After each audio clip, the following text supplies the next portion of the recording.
Good evening. Welcome to the Granville Exempted Village School District Board of Education meeting.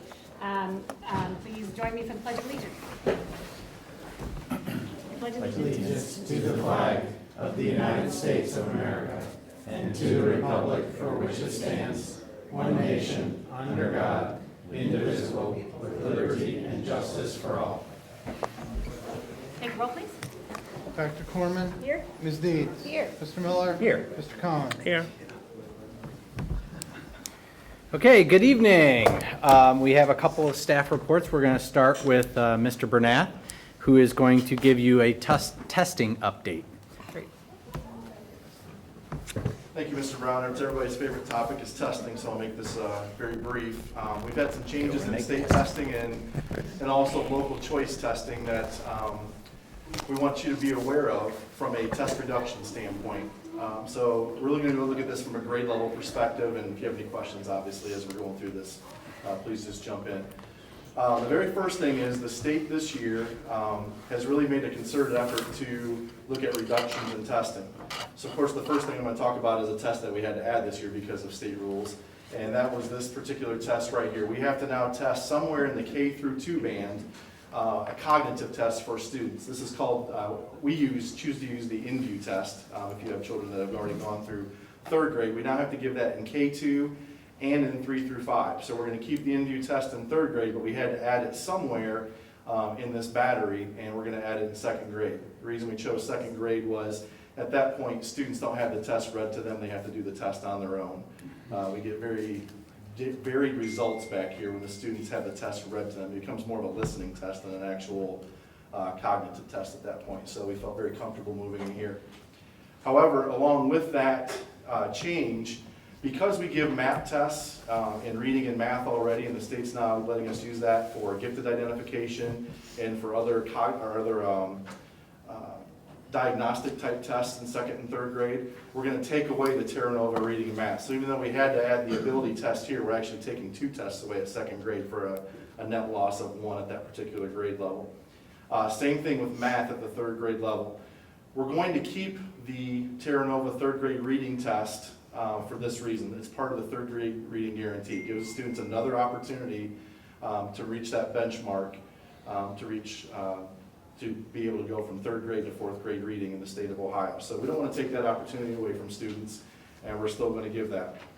The other thing that we are changing in the 2nd and 3rd grade with Terra Nova is, the reason these are yellow, we're changing the test dates from later in the spring, April, early May, to late January, early February. And the reason for that is twofold. Number one, if we give those tests before February, the end of February basically, we can use winter norms. So even though our students are taking the test earlier, the expectation for those scaled scores is lower because it's earlier in the school year, so it all balances out in terms of what students are expected to do. We'll get the results earlier, so we'll know if students, like this year, we haven't even sent Terra Nova letters home yet because we just got the results. That's too late. It serves no purpose. And the other thing is, this is a kind of a dead period from a testing perspective. For those younger students, we're trying to spread it out a little bit more. So we really have a net loss of 2 between 2nd and 3rd grade, and kind of spreading out that testing a little bit more throughout the school year.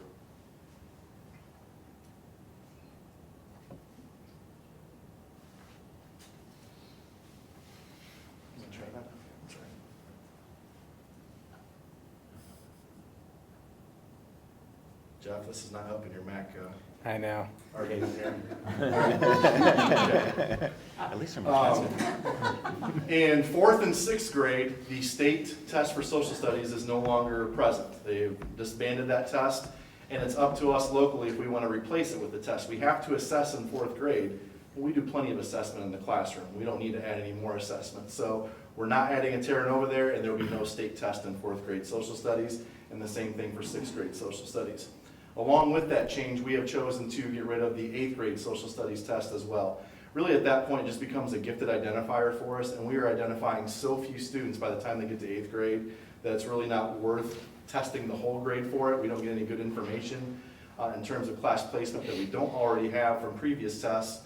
And frankly, parents can ask for testing anytime they want to. If their child's not gifted, we can provide that testing at any point during the school year through the ESC. So there's still that opportunity that's present there. So those are all reductions. There's nothing added to any of these grade levels. And then finally, in the high school level, there are no tests taken away here except you won't see end of course exams through ACT. They're just continuing those tests, so we won't be giving those in chemistry, English 11 and 12, and pre-calculus and algebra 2. Those are the tests that will disappear there, so those will not be available. So in general, that's the reduction. The state is looking at reducing some of the high school testing there, probably English and U.S. history and or government. May or may not be on the chopping block by the end of this school year for next school year. But we'll kind of wait and see what happens. And depending on what happens there, that may change some of the things that we do at the lower grades especially. The only thing that I would like to add to this conversation is, as you know, a lot of the things that have been guiding our work has been the innovation process. One of the action research groups really actually looked at state assessments and assessment in general, and looked at how can we reduce. So that's why we felt it would be important to come and say we've intentionally tried to reduce additional assessments beyond what happens in the classroom, because we know that classroom assessments probably are the most valuable to the teacher and to the student, because that's how we adjust instruction. These are more system level assessments that give us more programmatic, a better look at programs, but we have a pretty accurate picture of our programmatic needs. So I feel like this is a good opportunity to step back and be intentional about that reduction, because it aligns with another recommendation from the innovation process. What's your kind of sense at the state level about their feedback on this and how our advocacy in supporting less mandatory testing has gone, and what's the general trend there? Are we getting some traction there? Yeah, so I think the biggest traction was around ESSA, the reauthorization of the Every Student Succeeds Act. And what most educational groups, including us, we've been advocating for sticking with federal minimums. The state of Ohio consistently exceeds the federal requirements for accountability. And so this is the elimination of 4th and 6th is one of those first steps by the state to actually align with the federal minimums. Because a lot of the rationale for these assessments is that it's required for accountability and for funding at the federal level. Well, if the feds aren't requiring it, then that need goes away. So I think you're starting to see a shift. That really started way back with the park conversation, and then has morphed into, let's really just try and do a little bit more or a better alignment with what students need. So I think our advocacy efforts have been spot on, and people are starting to listen. Fantastic. Well worth it. Thank you. Okay? Thank you very much.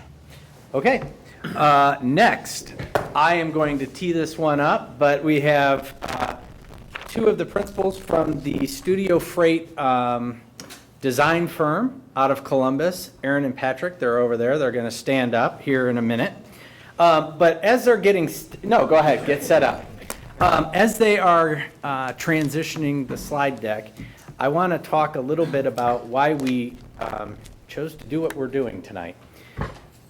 Recognizing our limitations, Beth and I fully recognize that we are not design experts, and they have that clear picture now as well. Because as we talked with them, we showed our ignorance. But really going out and finding some experts in the field to look at our brand and what we stand for in Granville schools. So we hired Studio Freight to come out and partner with us. One of the things that I have to say is I've always been a firm believer in process and product. Process can be just as important as the product that's created, and I can tell you that I have thoroughly enjoyed this process with Studio Freight. They've been phenomenal. They've listened. They've challenged, they've questioned, and their process was unbelievable. And they're going to talk a little bit about that tonight. And so this whole cultural shift towards learning for life, and I say a cultural shift, is something that I'm really excited about having some ability to represent visually, but also just have conversations around. Because we all have understood that what we do has a broader impact than just admissions into college. It's really challenging students through our academic experience and their opportunities here to really develop a skill set that is going to endure well into their adulthood. And that's what we're really trying to achieve. So with that, I'm going to partner with them, but I'm going to, let them take the lead from the standpoint of what they worked on creating for the school district. So feel free to ask questions either along the way or at the end. Hello, everybody. I'm Patrick Torres. This is my partner, Aaron Marks. We are Studio Freight. We have a third partner, but he's out on medical leave, so he's kind of a ghost right now. Yeah. You have to forgive some of the bumps here. We don't typically present in front of this many people, and this deck is really designed for sort of the end of our process and sort of informing our main points of contact, who up to this point have been Beth. Presenting the ideas and the themes contained within. So a little bit about Studio Freight really quickly. We're responsible for the Explore Licking County identity that you see. It's the CBB rebrand, the big rebrand. We also did the Canal Market District and all the supporting graphics for that. We didn't contribute this year, so anything that you see there, if it's no good, that wasn't us. I'm just kidding, it's great. But we didn't do that. We did the initial branding and identity work there. And then also here in Granville, we worked with the Village Council to develop the Broadway pub identity, and it's still looking good. Every time we come back, we love seeing it. Okay, so some of the goals for this project. Also, I know that you're not supposed to read off of slides, but I'm going to do that here a little bit, just to kind of catch you guys up. Beth and Jeff have been a part of this whole process, so it's, some of this sounds like a broken record to them. But for you guys, some of the goals, we want to balance the tradition and the evolution of Granville schools. That's super important. Provide a simple and flexible identity system that will help create consistency and help to inspire pride among the entire district. And conceptually introduce the components that make up the DNA of GSD. And we won't get crazy with the acronyms here, but in the fourth one, which I left off, most importantly, was embodying the new mission, which is learning for life.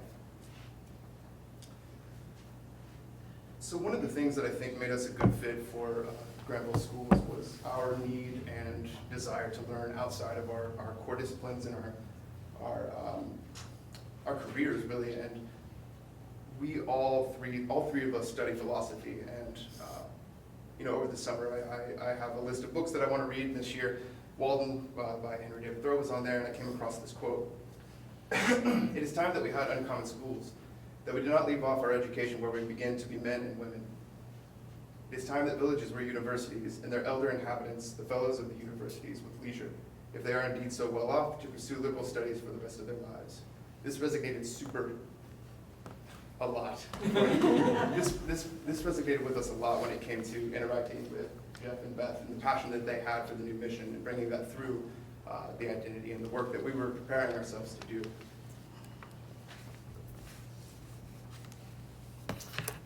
So that begs the question, what does it mean to be an ace? This is something that at the very beginning of our process, this question surfaced and sort of stared at us. I mean, we just really didn't know. And you'll get a sense of how we discovered what that meant. But what does it mean to be an ace? It means never taking the easy way out. Excellence is the rule, not the exception. Always having a place to return or to call home. Our schools and our families are one and the same. Our future is just as important as our past. It means we are learning for life. So what does that look like? The letter G signifies the location of Granville itself. It's become just as important as the people, right? This place, home. The path. Every student has a different path in life. For many Granville residents, it begins here, and a cycle of returning support is created. Kids leave, they go to college, start a career, maybe come back, do the same for their children, so on and so forth. The arrow, let's see, is there a pointer? Yeah, the arrow conveys forward motion within the outside of the community. And this is a symbol that represents the cycle of learning for life. This is the visual, this is learning for life, the mission visualized. So this is all supported by the community, right? So we created an alternate version of this G. The 3 breaks in the G help to further distinguish from other logos that we found that sort of have a similar shape or what we call silhouette. We happen to find in this particular instance that Burton snowboards, oddly enough, sort of have this same quality to it. So we made sure very early on to distinguish ourselves from that. And at the beginning of this process, we have to go through a rigorous vetting process to make sure that it just happens that sometimes you accidentally or subconsciously have those ideas in your mind and you apply them to things. So we make sure that we're breaking away from that, just for a little context here. And at this point, at this stage, this looks nothing like that. So the 3 breaks that you're seeing at the very top of the path, the bottom, and then sort of closing within, all have a different meaning, right? And those speak to the three pillars of Granville School District, which we'll get to in a second. They also help to create visual impact and differentiate it from other marks and make it more interesting and more dynamic of a mark. And you'll see how that's applied later in the presentation. So this mark actually has a lot sort of packed into it, right? The G itself is contextual, like I mentioned. It represents the town itself, the location, right? And then missional, arrow path represents the cycle of learning for life, which is more like a verb. So these are these 3 pillars that I was talking about. In our conversations with the staff, the administration, the students, we kept hearing these reoccurring themes over and over and over. And those are the things that we really love to hear and see, because we're able to take note of those things and bring them into the visual identity that we're creating for you guys. First, the parents. The top path represents the beginning of that journey that students will take through their time here at Granville. At the very bottom, the base, that represents the care and the dedication of the staff and the administration. And the arrow itself represents the cycle for learning for life for the students and how they're completing that. So there's sort of a story packed into this mark. It's not just a G, it's not something that we found anywhere in a font or just we thought it looked cool. I mean, we do, but that's not the point. So here it is at varying sizes. It's important to us as designers from a technical point of view that this thing is visible on a business card or on the side of a billboard. That's a strong design principle that we bring to the table, that we're making sure that this thing is going to work anywhere we put it. So here's the system itself. One of the key things that we knew we had to account for when starting this project was there were a lot of inconsistencies in terms of how each school was representing itself, how the district was representing itself, and how we needed to close the gaps between those. And how do we do that? So this is an example of how we did. Consistent font usage, sizing, and scaling relative to the mark itself. There's a clear pacing with the mark, starting with the mark, the G, reading Granville schools, and then learning for life. This is very much like we read a piece of paper or a paragraph in a sentence, right? So we're sort of taking in that cognition that humans naturally have to lead somebody through a design like this. Okay, so the ACE. This is a big one, right? This is probably one of the funnest parts of this project. And we're saving that for later. We'll show you a little bit more. But yeah, as the mission of learning for life becomes the primary visual element for the Granville School's identity system, the spade will shift to a supporting role, where the G symbolizes a commitment to lifelong learning, both inside the classroom, both inside and outside of the classroom. The ACE is the visual benchmark of excellence during that pursuit. It's sort of like your own gold star. I mean, how many school districts have their own gold star? It's very Granville to me, in a good way. So the meaning of the spade, or the ACE embodies excellence in character and in work. The spade does not encourage egoism or boastfulness. Rather, it calls students to rise above indifference. The spade does not, or the ACE, does not necessarily symbolize a perfect score. Instead, it represents a student whose heart and mind is devoted to learning for life. In the end, the results aren't as significant as the journey. So you're starting to see this visual narrative and how it's coming together. The idea of the path, the journey, what a student would go through, coming through the Granville School District, and how that's now built into the DNA of everything. And with that consistency, we're able to tell that story consistently and easily and concisely. So we know the color. That's another big inconsistency here, right? Now, This one's a little tricky because everybody has an opinion on color. Color is difficult. We knew that we couldn't change it from the dark navy Granville blue, and we would never attempt to do that. And what you're seeing here on screen is not an actual representation of what that'll be. It's a lot closer to what's on that wall. You can never get projectors quite right, so don't blame us for that one. But the primary blue that we're working off of is this number 4 right here. So what we do when we establish a color system is we want to make that flexible as well, because we see and we take note of how people are actually using this color system, and no matter how much you try to box people in, they're still going to add gray, and they're still going to add white when you don't want them to. So we might as well say, okay, well, if you're going to do that, here are the ones that you need to use. And we also outline what proportions and what ratios those things should be used in. That's really something more for Beth. It's not really something anybody will ever see or need to know, but I want to draw your attention to the top bar here, the grays. Now, in the world of color theory, there are 3 types of grays. The first one is warm, which has sort of a red or a purple hue to it. And then cool has like a more blue hue to it. And if you don't believe me, just take a couple of black t-shirts outside in the nice white sunlight, and you'll see just the slightest difference in them, and you'll know exactly what I'm talking about.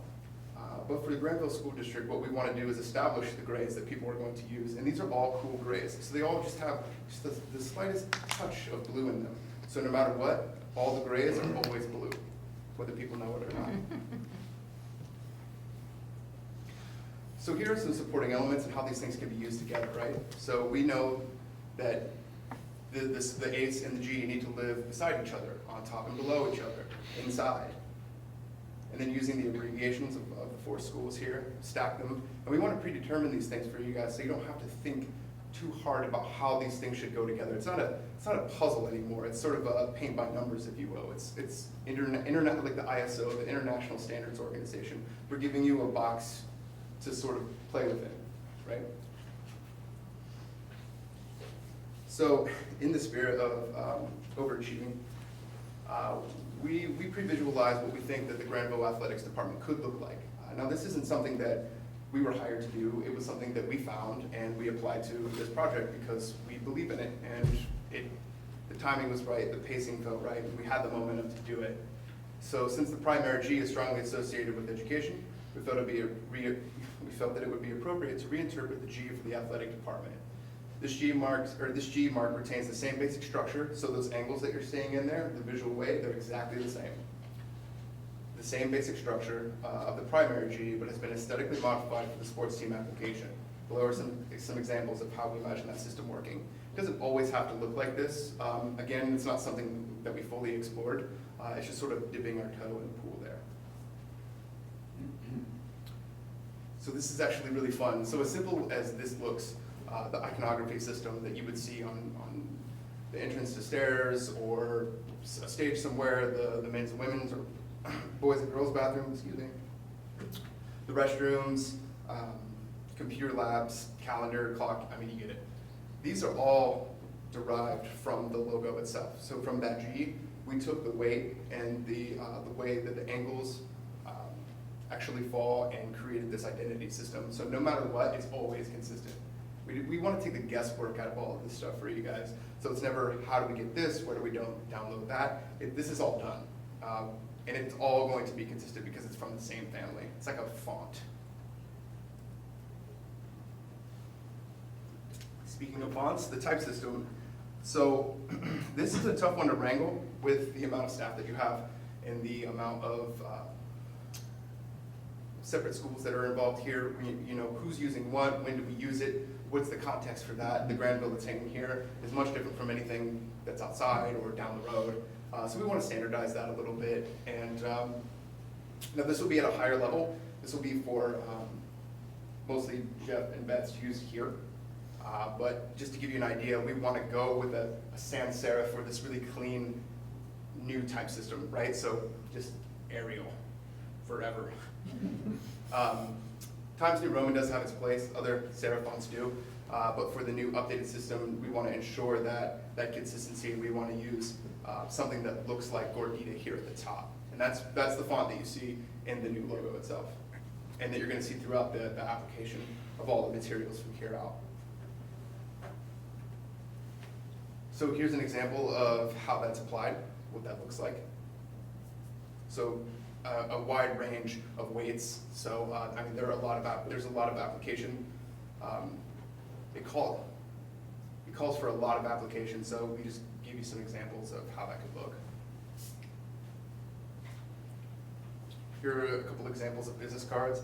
So we're starting to apply these elements that we spoke of earlier to actual working materials. And are the business cards going to look like this? I don't know. This is just an exploration, just for the sake of example. But we like them. So giving it that clean, more modern, updated feel without feeling too kitschy or gimmicky. Like this has no theme outside of the identity that we've established here within Granville schools.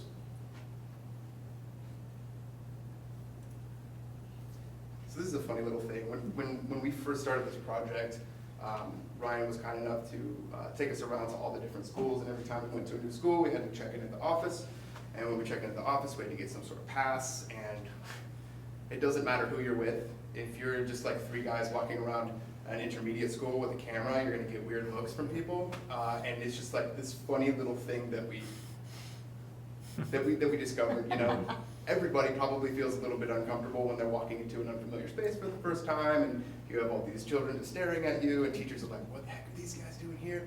And this is really one of the only pieces of physical, what we call collateral, that we got to interact with. So we thought we'd riff on it and have a little fun with it. And these would just be on a badge, right? So just passing through and checking in at the front desk. They told me I had to wear this. Introducing a little personality into it. I mean, just because it's a visitor's badge doesn't mean we can't have a little fun, right? She stopped you.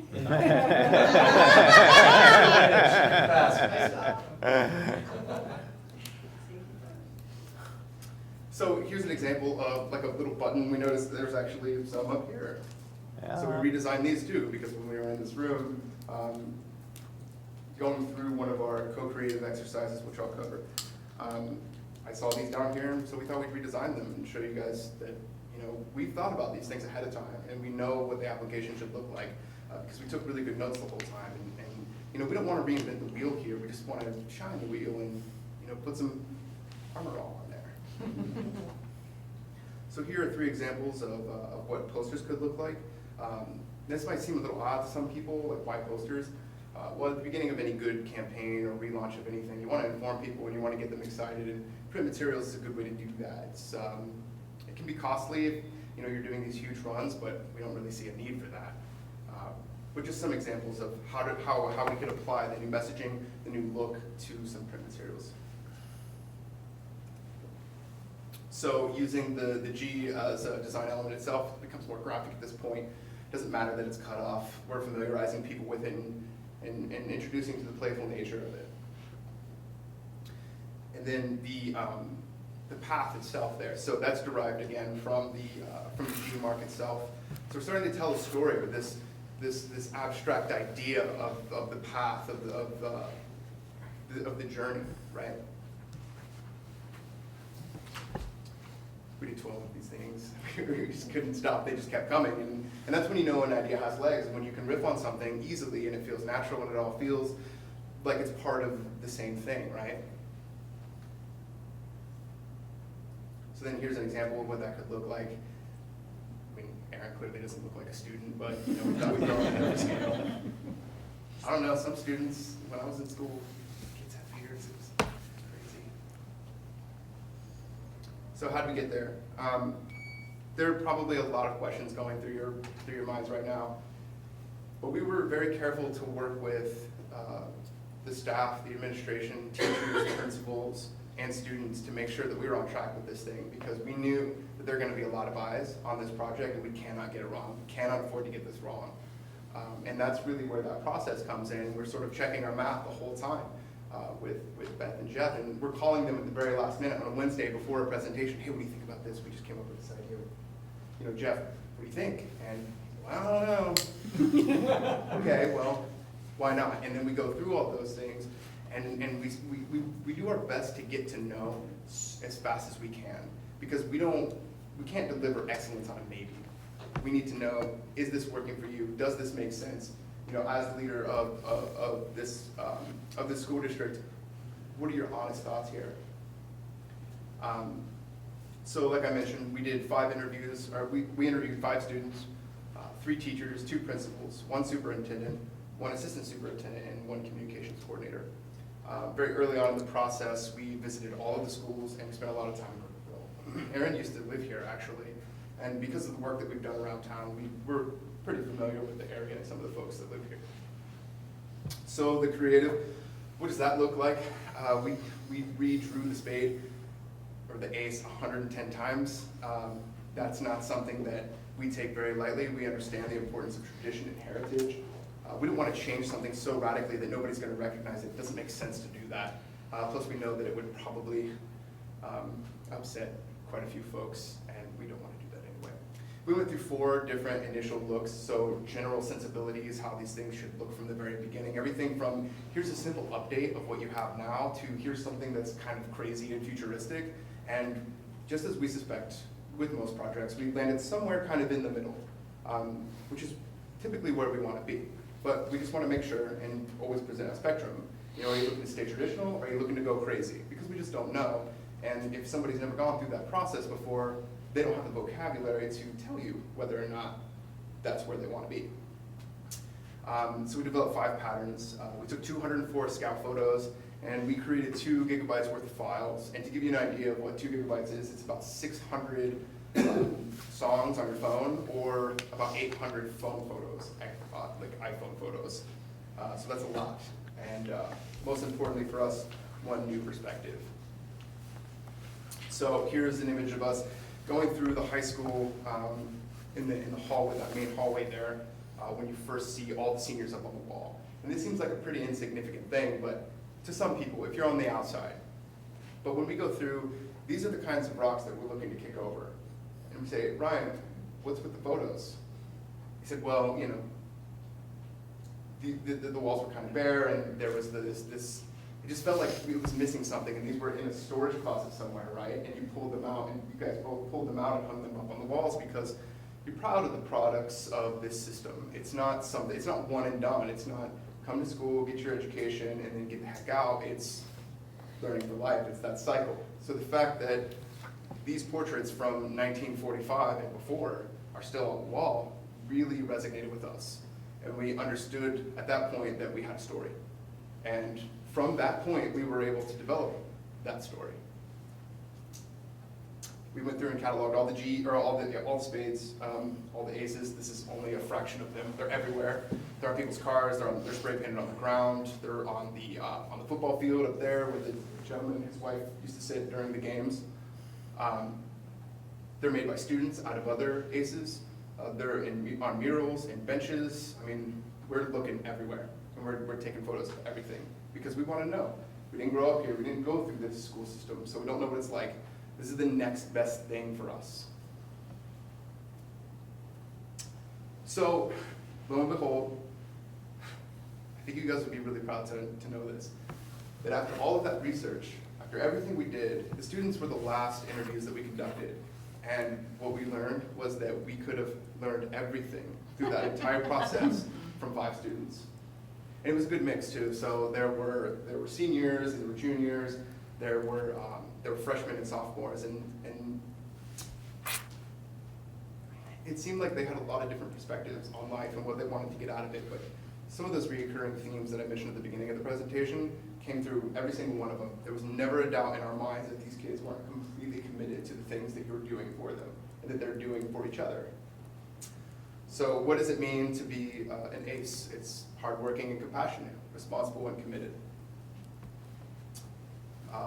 The underdog that works the hardest. You have to have the courage to pick yourself back up. It's a sense of community and home when returning. It's an interesting idea, home, right? Home is very different from a house. Like I live there, but that's my home. Or, you know, it just so happened that somebody goes and visits a parent on the weekend, that they go visit their house, but then they come home. That's a big deal. So being an overachiever, being compassionate and contributing to the community. And we even had them draw what they would think the ideal Granville logo should be. This is just something to get them loosened up and to get a sense of who we are, because we're not rigid people. We like to have fun, and we like to draw, and we'll sketch with our clients too. And to that, I want to speak a little bit about our process in terms of our co-creation. So it goes a little bit beyond, here, fill out this form, we create a creative brief, we need to make a logo for you guys, here's some colors, and it's design to us is not a commodity, it's a process, it's important, it's the reason why we get out of bed every day.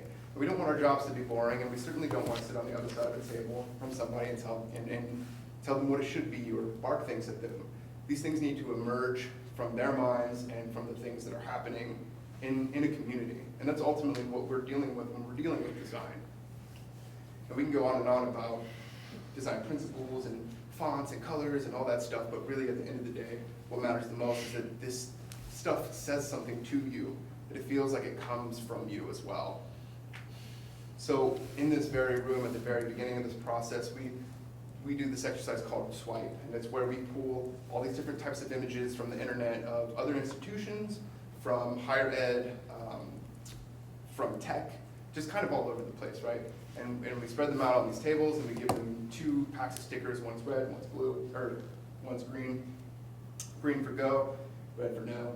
And they go through and very silently, they go around and they put color dots on what they like and what they don't. And we can't lead them at all, because it's not fair if we do, because it doesn't matter what we want out of the project, it matters what needs to come from it. And they go through and put the dots on there, and then we talk about it. And we say, okay, why not this? Why this? What's resonating here? And we do that because what they have to say is important. What we think Granville School should look like is not why we're here. We're here to tell your story. And I have to tell you, so it's great that Aaron just clicked on that, because that's his hand noodling. But every time we would get together and we would talk, he would sit and listen and just be sketching the whole time. And that creative process is the process that, that right brain side of the equation that we're really trying to open up for kids, what their passion and what their purpose is in life. So in a lot of ways, Studio Freight embodied exactly what Learning for Life is through this process. And it kind of struck me at the end of the process, okay, you are embodying exactly what we want to create in our own students. Because it isn't just a job, it's a passion. It was clear in everything that they did, and they truly listened. They had a level of expertise and skill that when we asked the questions, there was a rationale. And so it was that perfect blend of creativity, the art and the science of design, which is exactly what we talk about in the schools, being the art and the science of teaching. So it really was kind of just a perfect example of an organic process that embodies learning for life. So, go ahead. Sorry. That was good. Yeah. That's good. We feel the same. Yeah, so there's a lot that you're not going to see, and that's intentional. For as much as we want to share everything that we do with you guys, it's just, sometimes people have a tendency to get hung up on things. Well, I like this, and I like that, but it's not really about what you like, right? It's about what makes sense for a bigger system. Just the same as it doesn't make sense for us to do what we like. So just a little bit of our process. We sketch on paper most of the time, which is pretty uncommon in design these days, unfortunately. But we find that the best ideas sort of come from themselves and from within. We sort of let things rattle around and let our subconscious play on the page a little bit. This is actually the beginning of the mark that we arrived at. It started super, super small and monoline. Like, that's just, anybody can draw that, right? Like, it's easy, it's simple. But most ideas are, right? Most good ideas are. So here are the 110 spades or aces that we developed. They're all unique in some way, whether you can see that or not. We tried everything, absolutely everything outside of making this thing 3D, which it's not right to begin with, right? This is some of what it looks like. This is sort of the blood, the sweat, and the tears up there in the corner, right? Every imaginable type of font, arrangement, lockup, idea, weight, little badges, little exploration, things that don't even make sense. You know, we're just trying to get a sense of what this thing should be. I mentioned this idea of emergence earlier, right? Like this thing has to, it's almost like it arrives after time. It doesn't, it's not just boom, here it is, or Aaron reaches across, you know, the table and says, hey, I found it, I got it. You know, it's not like that. I wish it was sometimes, make our job a little easier. But you know, you start to see little things in here, like literal translations. So you remember that ace that was made from aces? There it is in a pattern. You know, we're trying these things because, well, if it's here, it's got to make sense to somebody for some reason. Can we apply that somewhere somehow? Maybe. We don't know. We have to try things, and we have to, this is what throwing things at the wall looks like. So we show slides like this, and we talk about process like this because 9 times out of 10, actually 10 times out of 10, people will show 5 concepts, 3 to 5 concepts max, and people will say, well, I want to see more. Why do you want to see more? Well, it has something to do with how people think about value. They think more is more, and I don't know, as designers, we tend to think of less is more, but there's always a part of that phrase that's hacked off, and that's less is more effective. We're not going to put ideas out there that we don't believe in, or that we don't think are going to work just because you want to see more. It doesn't make sense to do that, because if you feel like that should work and we know that it doesn't and it goes out, it could be damaging to the institution, it could be damaging to our studio. So we would rather, you know, go at odds with you and say, we think that you're wrong. And there were a couple of times when we said, we don't think that's right. And they respected our opinion on that. And that this whole new identity is a result of the compromises and conversations that we had between us and between the staff and the students here. Applause.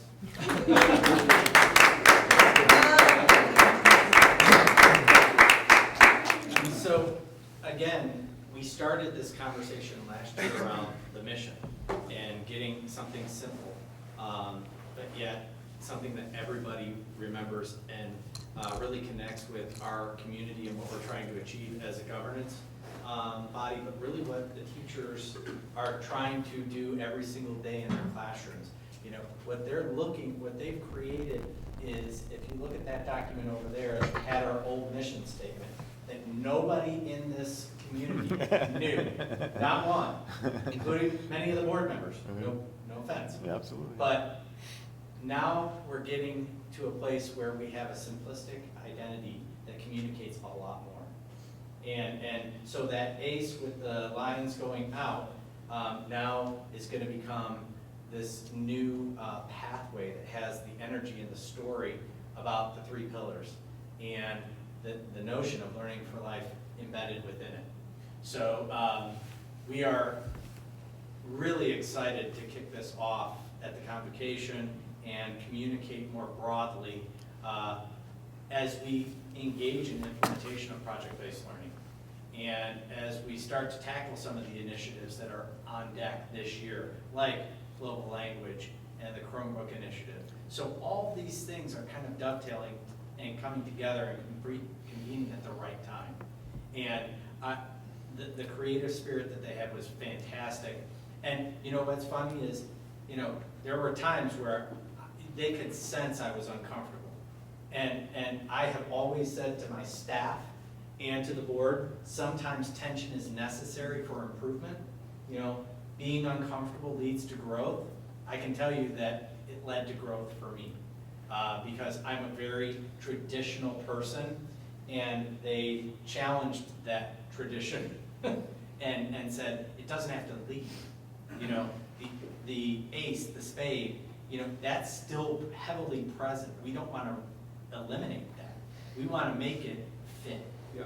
And so part of what happens in any process is anytime there's a change, tell them what's not changing before you change something. And I think what's not changing in this new design model is the ACE. Because as I said at the athletic meeting the other night, being a blue ACE means something. And it embodies those values and principles that complement learning for life. And that's what we want to create and communicate on a regular basis to our staff, students, parents, community. So I think we've done that. What questions might you have for Aaron and Patrick? We are not taking questions. Only kidding. What are your thoughts? Initial reactions? Yeah, please. I think with the, kind of with the story behind it, it sort of means something, but I think, like, we have an awesome brand, right? And like Granville Schools is just like fantastic in brand. You ask anybody around the state of Ohio about the town of Granville, like, oh yeah, like cute little town, good schools, right? It's like, we have that essence of brand there, right?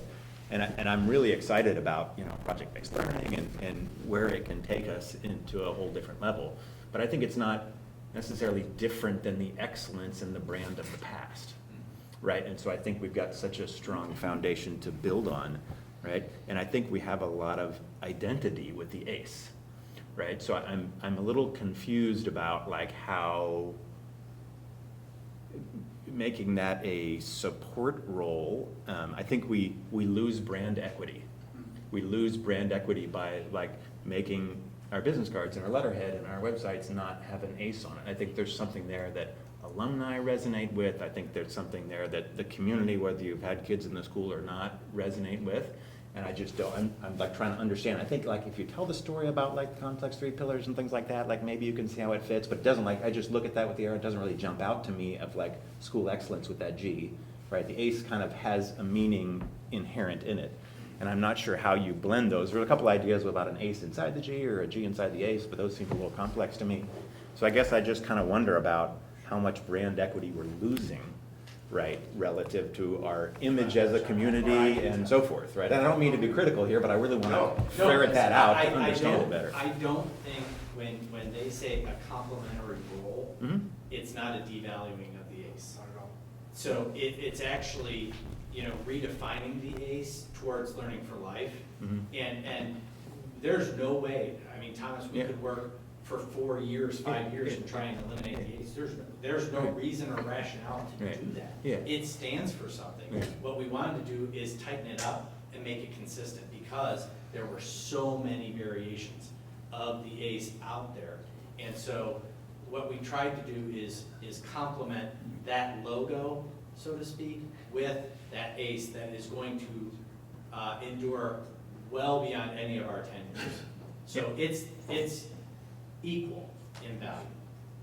You show them the base of the ACE and how you match the angles. One thing they didn't show you is all the math that goes into this. As a word person, it's beyond me. But all the angles, you can see a little bit there with the lines. It's a little hard to see. It's hard to see exactly how the cuts on the base of the ACE will complement the angles in the G logo. So in this project, we use something called regular angles, 30, 60, 90, 120 degree angles to create all of these things. So we also use perfect geometry, complete circles and squares for everything, 90 degree everything. And the G is made up of that as well. So that's what we're doing, is making a consistent visual language.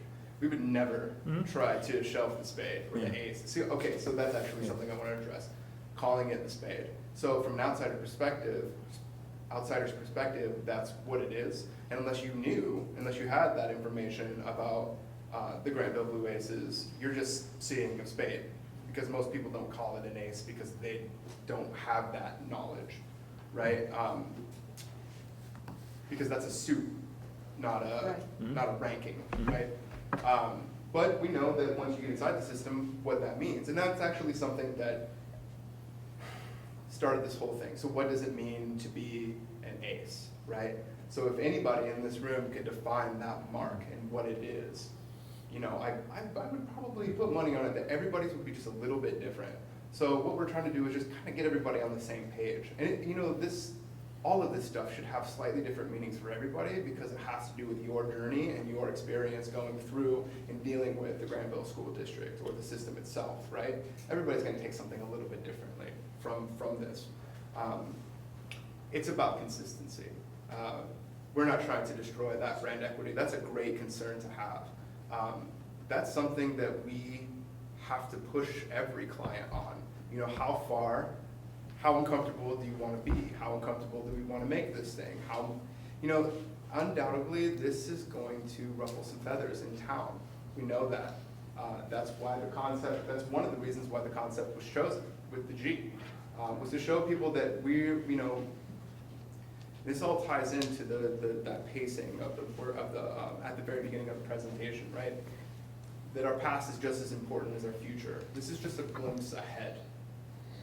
It's all sort of tied into one bigger thing. I think it's a good concern to have, and other folks are gonna have that too. But, you know, with any rebrand or identity, I'm glad that you mentioned the difference between brand and identity, by the way. Brand is sort of the personality, like who you are. Your identity is your clothing, right? So that's the analogy that we like to give people. And you're right, Granville has a great brand. There's nowhere that you go in this state, at least in our experience, where people don't know about you. So congratulations there.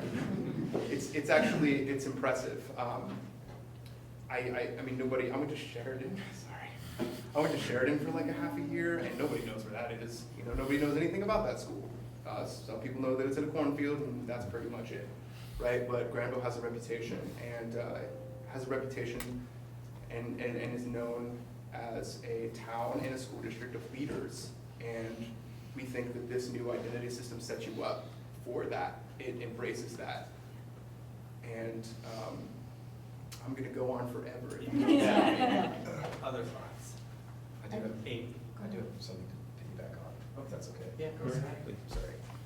And just, your concern is something that weighed very heavily on us when we first came into the project, because what Jeff and Beth were communicating to us is to create something that embodied or visualized or represented the new mission statement. And so we were kind of scratching our heads thinking like, well, how do you do that when we're already locked into a specific mark, which is an ace or a spade? And we were super confused as to what that actually meant. So from the outside, like he was saying, we really didn't know whether it was called a spade or an ace or what that meaning was. But once you got into the four walls of the school, it became very present, or very easily understood that like this was like the spirit or the character that's present within the students.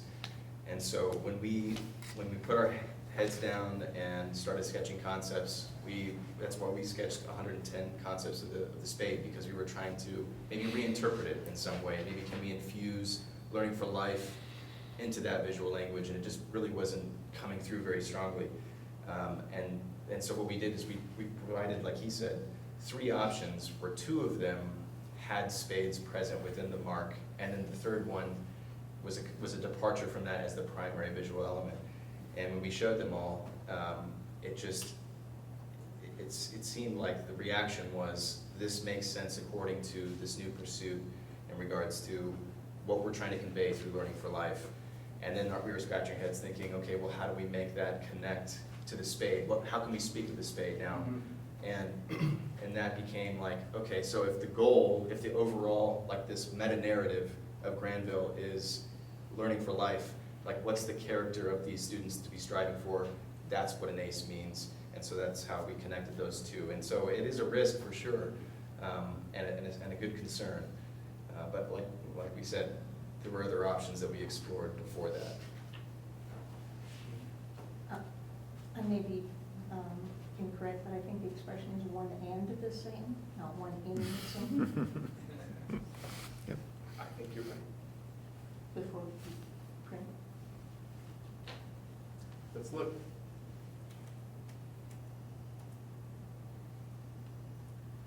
Where did you see that? Some of your posters and things. Oh, let's look. We don't hide from oversights or mistakes. We want to clear them up right away. So thank you for pointing that out. Cool.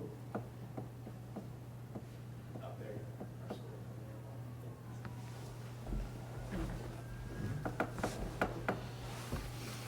So we will make sure, I mean, none of this is No, I fun. know, I love the expression, Yeah. but Yeah.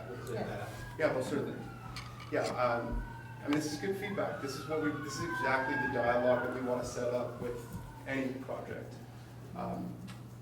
You know, this thing is really starting to take shape, and we believe in these ideas, and, you know, we know that it's going to take some time for some folks to come around to this. That's fine. It probably took time for people to come around to some of the original stuff too.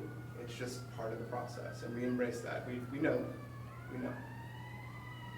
Does anybody else have any? I have a question. Yeah. Is the thought process to use the broken G and the solid G interchangeably?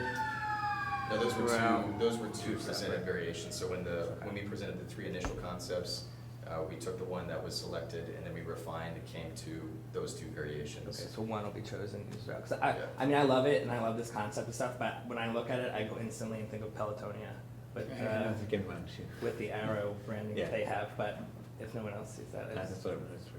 yeah. But I think this looks great the way this is. But the solid G would be sports, right? Yeah, solid G. It's a concept that they presented, yeah. Right. So something like that, like on the band, on the big drum, is that gonna be an ace or is that gonna be a G? Yeah, It could be Or it's either gonna be or. either, or it's gonna be, Yeah. and that's administration level making that decision? Yeah. Yeah. Or it's the group that's making the decision, they have the choice. Both are available to them. But the idea is to use the same ACE. Exactly. To be consistent. To be Exactly. And they're giving us a guide as well onto the best way to apply these marks. And then we'll be making decisions about what gets changed first. I mean, obviously, the digital is the least expensive way to go, and then build in how we want to go from there. And I don't think anyone's going to be the logo police, but we'll just hope that people embrace it and want to be part of it and sharing that story. Yeah, I mean, one of the things that we wrestle with is each support organization creates their own version, and then we start to get the 110. And so we're trying to be able to communicate to them, if you're gonna use it, use this, Right. okay? And that's where you start to breed consistency. Can you go back to the slide that has all the schools, like the? Yeah. So I think, maybe Thomas, what, I understand your perspective here, like, it's hard to see where you're marrying the ACE here because there's no ACE in these images, right? Sure. I love the G, actually, I love the concept, and it does make a difference that you know the story, but, that's part of breaking up the new logo, right, is telling the story. But I guess it's hard to see where the ACE here plays an equal role. Sure. I think that's.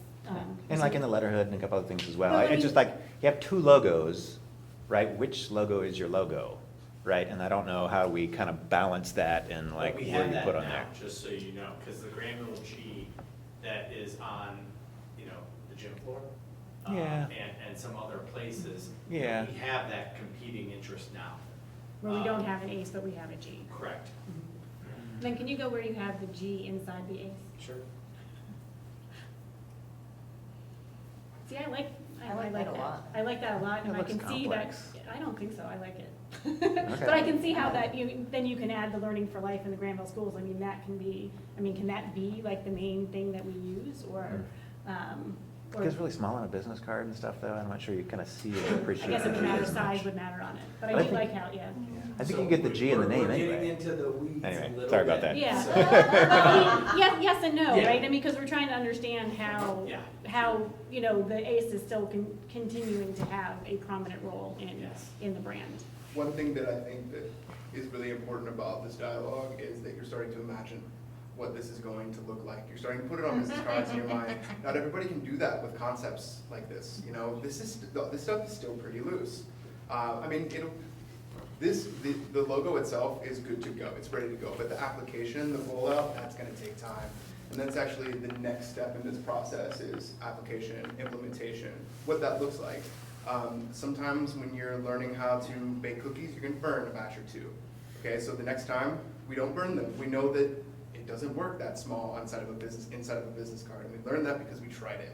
And it's not here is the new Granville School District system. This is what you live and die by, and if you change anything about this, we're coming for you. Like, it just doesn't work that way. And at the very beginning of the presentation, one of the goals was to build a simple and flexible identity system. And I can already see the wheels turning in a lot of people's heads of how this thing could be applied. That's flexibility, but consistency is just as important in that flexibility. And the emblem that you see up there with the Granville with the ACE, that was never even discussed. It was just created by a person locally embedded into our all of our letterhead and everything else. It wasn't there wasn't a design process around that.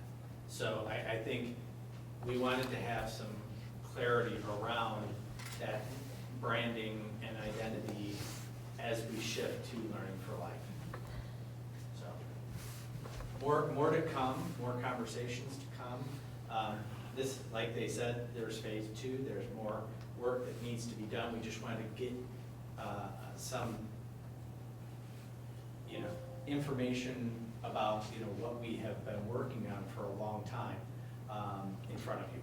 So if you have Great. questions in the future, you can direct them to me, and I'll shoot them to these guys and let them noodle on it. So, Great. okay? Yeah, thank you very much. Thanks. Thank you so much. I really appreciate your time. Thank you.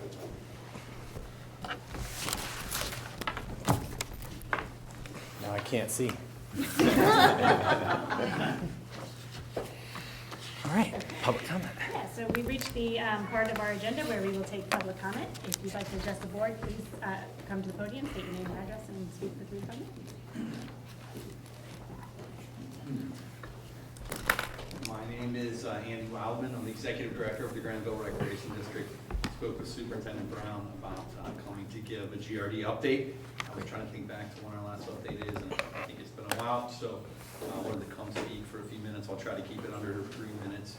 Superintendent Brown is often the sergeant at arms at Rotary. And, Yes, I will find you. I will be fine for that, so we'll try to keep it under 3 minutes. The Ohio Parks and Recreation Association, which is the state's professional association of administrators, asked the rec district to write an article about what we do here and how we're formed. And that was the result of 5 or 6 entities in the state reaching out to us, now Winchester, Pickerington, New Concord, asking about how the rec district was formed, why we do what we do, and how we do it. So I wanted to thank those who were around and helped create the rec district. Dr. Corman, I know you went to a number of meetings. And certainly we were really happy to do it, proud of what we've accomplished. But for those who helped create it, I want to say thank you. People around the state recognize that it's something that they want to try to duplicate. So well done in what you've built. From a project standpoint, Wildwood Park is probably our largest project going on right now. I don't know if anyone's heard about that. We're going to renovate the playground. The first build was done in 1993. It was a community-based build. Anyone here who was part of that? Awesome. We have a video that is amazing, and it's a tearjerker for sure to see all the people that came out together and made that happen. The project in 1993 was done by Lisa and Jerry Miller. It was a $200,000 project that they fundraised for. About $75,000 cash, about $125,000 of in-kind materials. What we're going to do this coming spring, hopefully, is going to be anywhere from a $280,000 to a $400,000 project, depending on what we do with a safety surface, if we have a port in place or if we have mulch. So working through the fundraising process, we're trying to fundraise the entire project. Something that the Board of Trustees thought long and hard about. How do we approach that from a funding standpoint? And everyone agreed that fundraising was the best way for us to tackle this one. So more information to come. We'll probably see some big fundraisers and things like that happening. The Kiwanis might be voting this evening to make it a legacy project.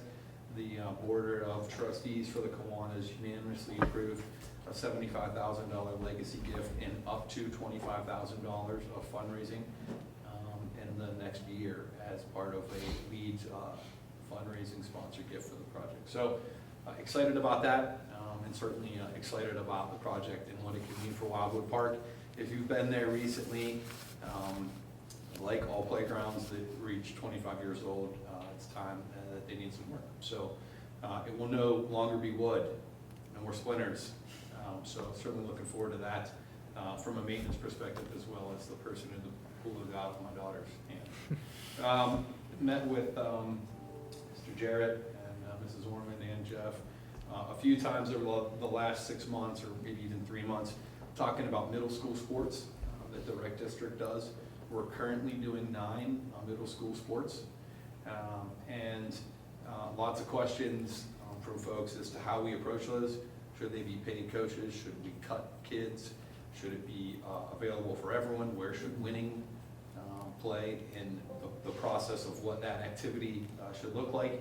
So we're really going to sit down over the next couple months. Jeff and I spoke about it last week, and just to list all the questions and figure out how we want those middle school sports to look like when we are doing them in the rec. We've gotten all 9 of them in their own way. For example, Babe Ruth has been middle school baseball, has been in the rec historically forever, and was part of the rec commission for a very long time. Historically, they cut kids, and it was a volunteer coach. Middle school tennis, middle school soccer, we have a paid coach. And so, should we have a paid coach? Should we not have a paid coach? Some volunteer coaches, you could argue, are better than paid coaches. And then that drastically changes the price. It goes from $125 to $250. Working through that, happy to do those, and I think that it makes loads of sense. But just want to make sure that we have a really clear idea as to what the expectation is when folks register for those, and understand why we do them and why we don't do them and why it makes sense. And do we have the facilities to support them, and where are those going to take place? Really appreciate everyone's support on that, and looking forward to sitting down and working through some of that stuff. Happy to announce last spring was our first phase of special needs youth athletic programming. We did a pilot program with help from the Anderson family and Mrs. Spence and Mrs. Barsley, and we did a program called Go Soccer. We're doing it again this fall. Registration is up, and hopefully in the winter we will start a multi-sport program as well. So that's an area that we haven't had in the time that I've been here, and real excited to have it, and happy that that we've got great support folks that can help us with it to make sure that we're doing it in the right way. Working through Lindsay's Law, I think everyone here has probably heard of that. That drastically affects the rec district, as it does high school and middle school athletics. Working with OPRA to make sure amendments can be made. We had 4-year-olds signing their forms, recognizing that they were that they had been warned of the risks associated with participating in a soccer camp. I think they try to draw a smiley face, so we said circle marks the spot in that case. But certainly working through that. In the meantime, making sure that we work with Mr. Jarrett, and we understand everything, and work with our legal counsel, and we're making sure that everything's being done. For us right now, youth sport-wise, that's 3,000 program registrations, and then another 3,000 on the rec side. Some of those are educationally based, so wouldn't fall under Lindsay's Law, but still have to make sure that we go through that process. And then I would say last but not least, I want to thank Superintendent Brown.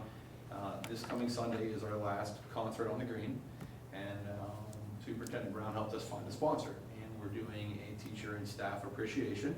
It will take place at Brindou, behind the mansion. It is an Eagles tribute band, Hotel California. So if you like the Eagles mojo, or you want to come out to Brindou and enjoy some live music, you'll get to see Jeff and I on stage thanking everyone. It's been a great concert series out there at Brindou. It's turned out really well, and are very appreciative of Brindou and the village that we've been able to use it. It's been great. My child will be there with the food truck. Hopefully it doesn't rain. No one likes a rainy concert. I think that's all I have. Any questions about the rec district? And that was 7 minutes, so I will.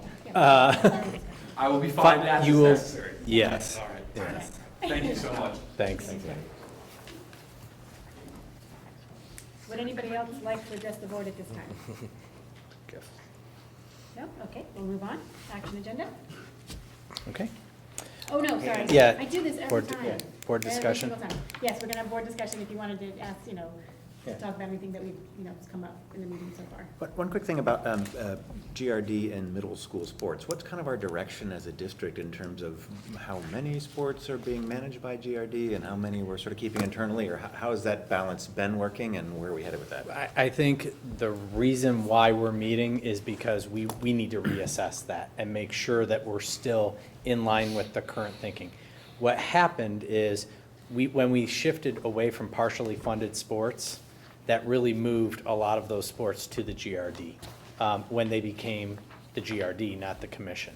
And so I think it's appropriate. There are times where it can be a challenge, and we just want to make sure that we continue to have conversations and get on the same page over time and make sure that we have a balance of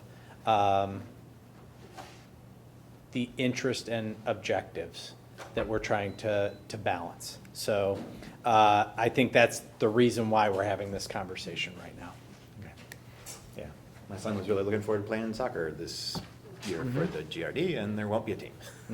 So we just kind of missed the ball there, and I don't know why we're not having a soccer team, but I guess there's not enough kids, they all went elsewhere and so forth. So I think it's good to at least communicate out, and make sure people are sort of aware what the direction is and how committed we are to various things and so forth. So appreciate hearing feedback on those discussions. Yeah, no, I think it's always been a little confusing as to, Right. we call everything middle school soccer, middle school tennis or whatever, but it's not always a school thing, it could be a GRD thing. So Right. sort of that, clear messaging, as to how it all fits together, I think is, like you said, would be a good, We understand and appreciate exactly what you're saying, and that's why we're talking. How many sports do we have that are middle school sports truly and not DRD run? District owned? It'd be cross-country track, football, basketball, wrestling? Yeah, 9. And there's another Yeah. 7 or 9 that are Yeah. GRD run? Yep. 9. Okay. Yep. Yeah, 9 or 10 if you count middle school and high school archery are separate. Yeah. Yeah. Okay, great. Thanks, we've got a fantastic relationship with the GRD, Yeah. sharing facilities and the building here and all that kind of stuff, so thanks for all you do, Andy. And thank you for, we love our office, and all of those back there help us all the time. I can say thank you enough to the staff and to the Board of Education for our continued partnership. It is That's great. a great part of the community, thank you. it's a great partnership to have, for sure. Mhm. Any other questions or comments about any discussion around what we heard from Studio Freight that we want to discuss amongst ourselves? Just looking forward to seeing more. More, yeah. I do like the Jeep, I Yeah. have to say. But, I share your concern. It was funny when my husband asked what was on the agenda today, and I was like, we're talking about the mission rebrand. He's like, I like the ACE. Yeah. So, Well, and I think totally it's important, unsolicited, I think so- it really is important to understand that was communicated and there's a balance there. Yeah. I mean, it really isn't a replacement. It's just a more coherent picture of how the ACE plays. So, and I think that is in what you create, using that brand. But again, this is outside of my comfort level. There's a little bit of trust. I mean, listen, I feel like I kind of gave them Mission Impossible, create a new identity, but stick with this. Yeah. And they were like, well, how do you create something new if it's only that? So I think there is some evolutionary processing that's going to have to take place. But there's a good structure. One thing I do like about it, though, is like with what we have now, schools is very little. Yeah. And it's, predominantly Granville, whereas in the new stuff, it's, Yeah. The school is what's emphasized. And Yeah. I like that shift, Mhm. I have to say, because that's what we are, Mhm. so. I've been a part of lots of big corporate rebranding projects and things like that. It's kind of typically the thing does, is when a CAO comes in, they make a new logo and new colors and name and things like that, right? I think it depends sort of like directionally where you're looking to take the organization versus historically, right? And a lot of times these things happen at a time when you really need to shift gears, right? Where you're really not doing so well and you really need to do something different. But I think that we have kind of a unique opportunity that historically we're very comfortable and very strong and, you know, very excellent, right? But we want to build on that excellence as opposed to like, man, we went bankrupt, so we better make a new logo, you know? I mean, we're not in that situation.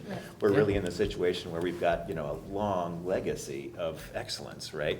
And I think, you know, I kind of cringe every time I hear them call it a spade, right? And maybe people outside call it a spade, but I've never heard anybody in Granville call our logo a spade. I think it's an ace, and I think ace has other implications, right, of excellence, right? that There are three wonderful. other aces in the pack of cards. They're right about that. Yeah. It's a suit. Yeah, Yeah. yeah. But I think that, I mean, I've just, heard it from just the, people who, I've heard it from people who aren't familiar with Granville, they see it, they say, well, you guys are the spades. Yeah.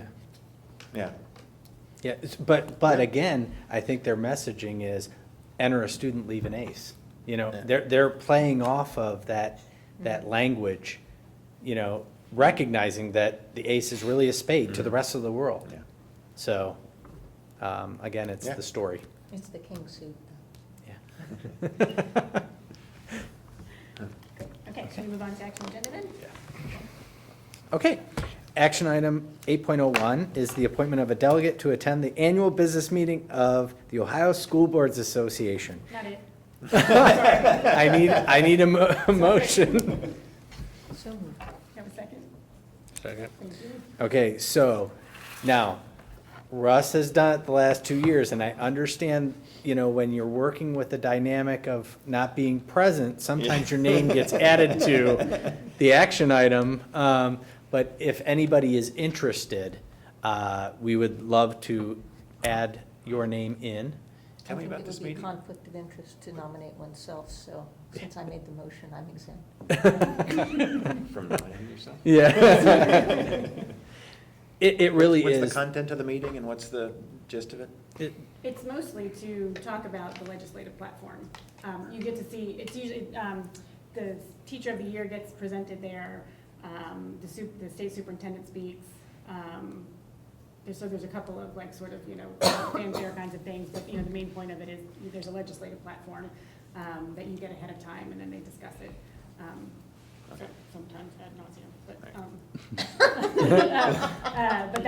that's the main point of it, is to set the legislative agenda. Okay. It's worth doing once. In checking carefully on my calendar, I noticed that's a weekend that I am planning to have a 3-day weekend because it's a family weekend at Olin and so forth, so I'm thinking I will not be here that day. Okay. On the 13th, because of 14th, 15th, I've got events and stuff like that. So I officially did check. Andrew? Oh, no, I'm sorry. No. November 13th or October 13th? Yeah, November. November. Yeah, I was gonna say, it's not a weekend. Oh, a man, I can't 3-day claim weekend. anything on my calendar that day. Yeah, I'll volunteer. Okay. So I will write in Thomas Miller unless I hear an objection. Go for it. Yeah. Okay, We just have to Next leave year. them standing in Yeah. the front. all right. Take the roll, please. Ms. Deeds? Aye. Mr. Khan? Aye. Mr. Miller? Aye. Dr. Corman? Aye. Thank you. Okay, the next item is the 8.02, the approval of Sports Safe contract with the Sports Safe vendor for the drug testing program. So moved? Second. Thank you.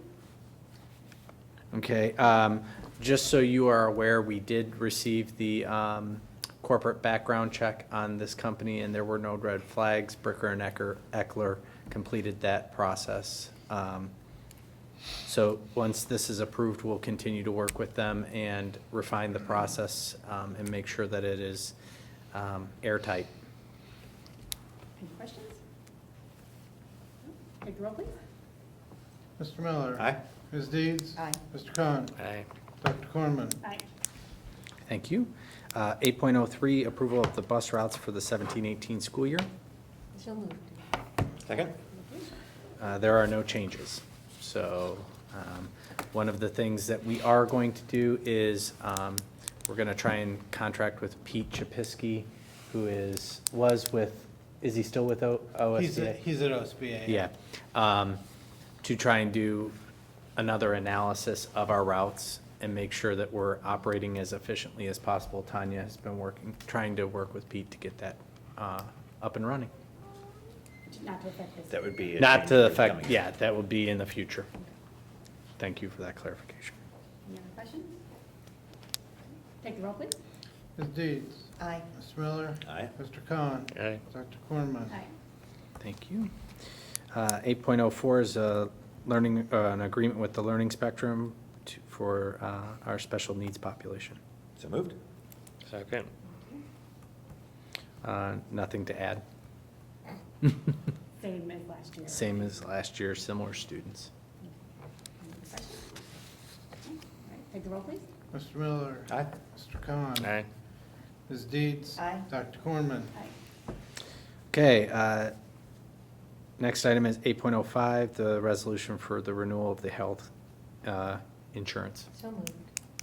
Second. Thank you. Okay, I will speak and then defer to Mike to add additional comments. However, one of the main objectives was during negotiations to try and bend the trajectory of our health insurance costs.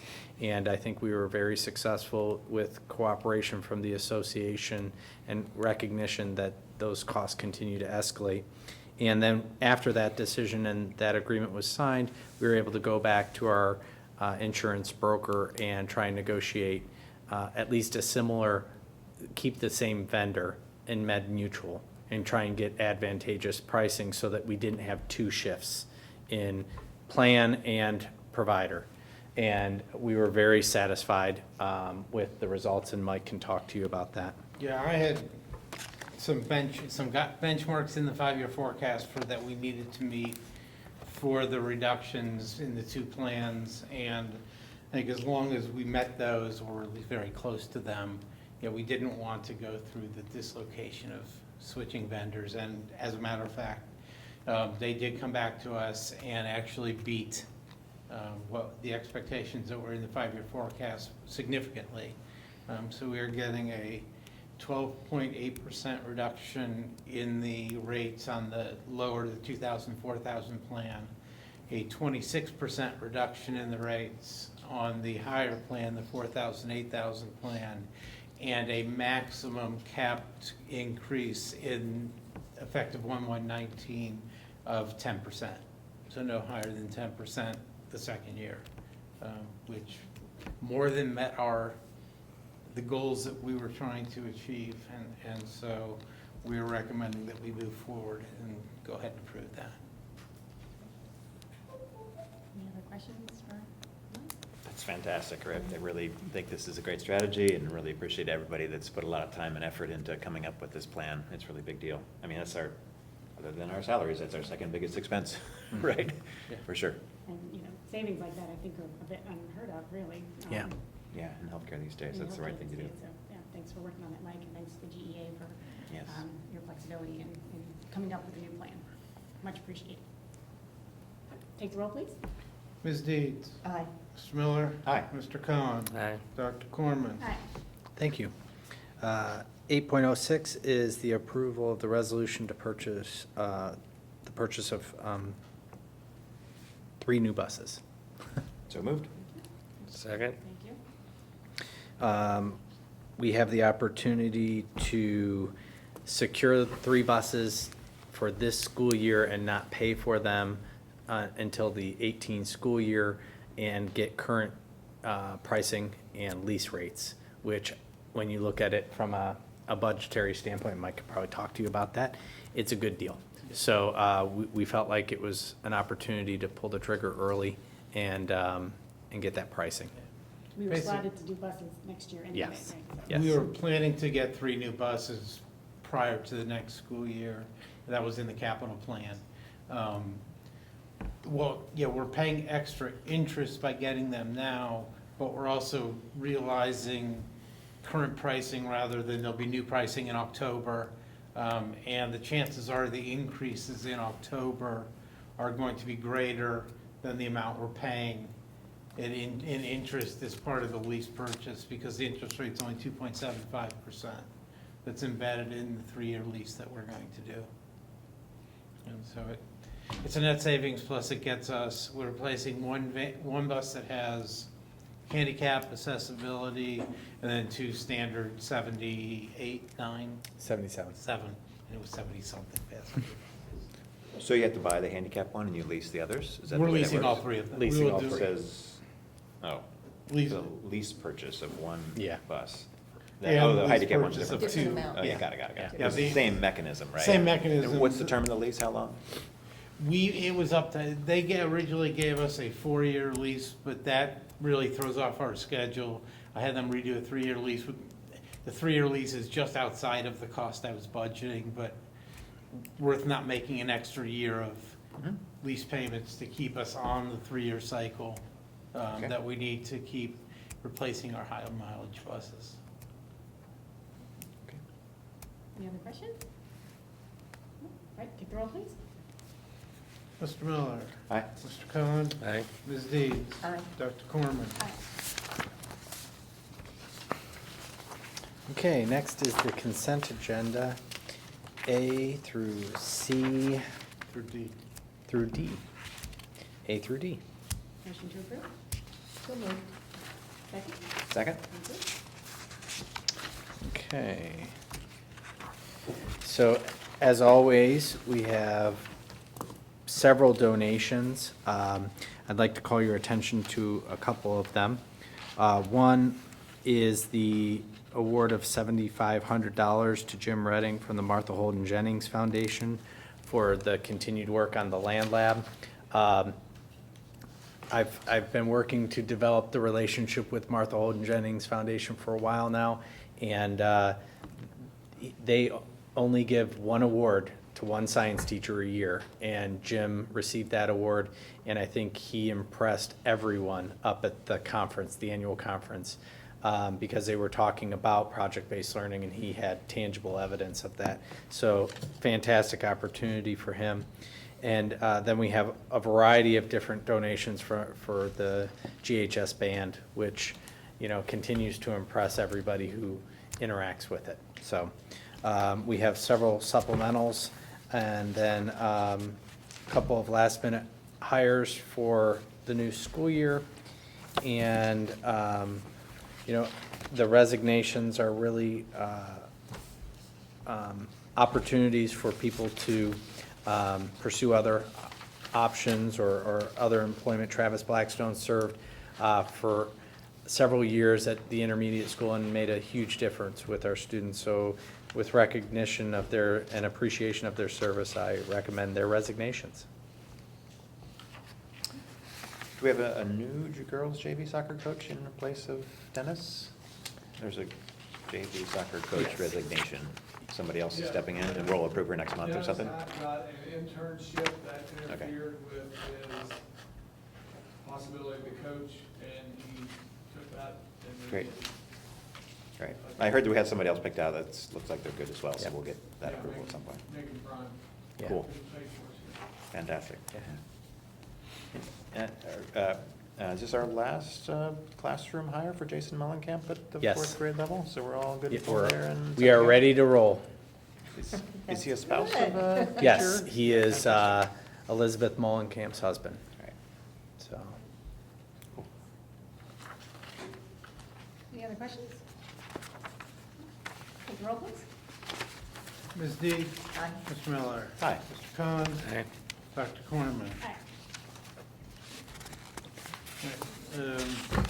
The monthly financial report for July. Motion to approve? So moved. second. Thank you. I am actually not going to talk about the monthly report because it's 1 month into the year.